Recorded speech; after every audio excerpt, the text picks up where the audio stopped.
Welcome into the CitrusTV studio. Today is Monday, October 17th, and this is CitrusTV Now. It's currently 53 degrees with showers here in Syracuse. I'm Jesse Cook. Here's what you need to know. Today marks the first day of Remembrance Week. It has been 34 years since the bombing of Pan Am Flight 103 over Lockerbie, Scotland. Remembrance scholars will be holding events and activities this week to honor the 270 lives tragically lost. All events are open and free to students, faculty, staff, and the public. SU's College of Law launches the Eleanor Theater Memorial Scholarship Fund. The SU law graduate is being honored by having a lecture hall named after her. Theodore graduated in 1952 and was the first woman working for the law department of the city of Syracuse. She concluded working in public service after 37 years.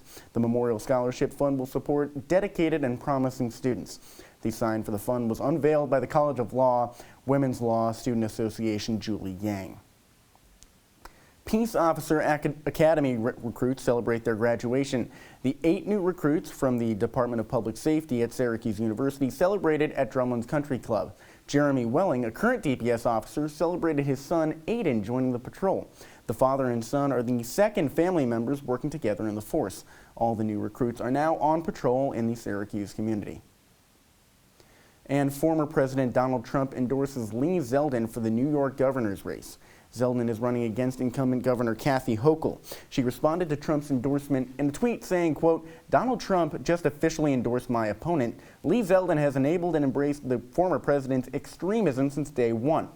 But New Yorkers rejected Trump, and they'll do the same for Lee in November. Recent polls have shown that Hochul holds just a narrow lead over Zeldin. Syracuse residents celebrate breast cancer awareness by participating in an event called Making Strides of Syracuse. The Upstate Cancer Center hosted the event in Clinton Square on Sunday. The walk has raised over $100,000 in support of breast cancer research and programs. The top donors so far have been Upstate Medical University, Chevrolet, and New York State United Teachers.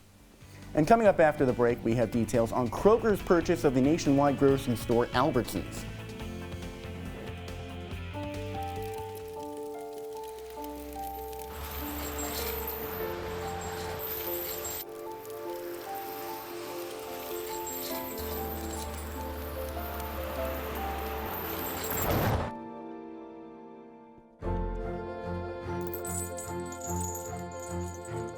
Did you know dragging chains can spark a wildfire? Only you can prevent wildfires. Welcome back. The Kroger company announced that they will buy Albertsons in a $24.6 billion deal. The combination of the two large grocery store chains is expected to be an effort to compete with larger markets. Albertsons shareholders can also expect a dividend of up to $4 billion to be dispersed. This deal would rank as one of the largest grocery store deals ever. And overseas, early Monday morning, drone strikes hit the center city of Kyiv. This marks the second week in a row Russia has bombed the Ukrainian capital. It has been reported that 4 people have been killed by the strikes, including a pregnant woman. The European Union met today and approved a plan to train Ukrainian troops in Europe. And back in the States, we're seeing cloudier skies. Ronnie Perillo is in studio to tell you what's on the horizon. Yeah, well, Jesse, if you were outside in Syracuse and central New York today, you likely hit a shower as you were walking, but those clouds have actually cleared out of the area. And it's not really sunny skies right now, but still mostly cloudy. It's going to be a dry evening, but the story is it's going to be pretty darn cold. Those feel-like temperatures are actually going to tumble, feeling close to 29 degrees here in central New York overnight. So if you're headed outside, definitely grab the jacket tonight, the heavier one, because it's going to be a chilly evening. Now, looking at your 3-day forecast, rain is the story again for tomorrow.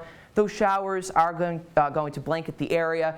Again, that kind of damp and late fall temperatures are going to be here in central New York. But we get rewarded as the end of the week nears. Sunny skies on Wednesday, clouds moving in again on Thursday, and Friday and Saturday looking up a bit as well. Well, Ronnie, I don't know if you knew, but it's National Pasta Day. You have a favorite pasta that you like to eat on a rainy day? Absolutely do. A burrata ravioli. Phenomenal. I like penne. And coming up on News Live at 6, both John Perrick and Anthony Vasquez have news on the newly 6-0 Syracuse football team. And that's all the time we have for you today. Now, I'd be remiss if I didn't say go Padres.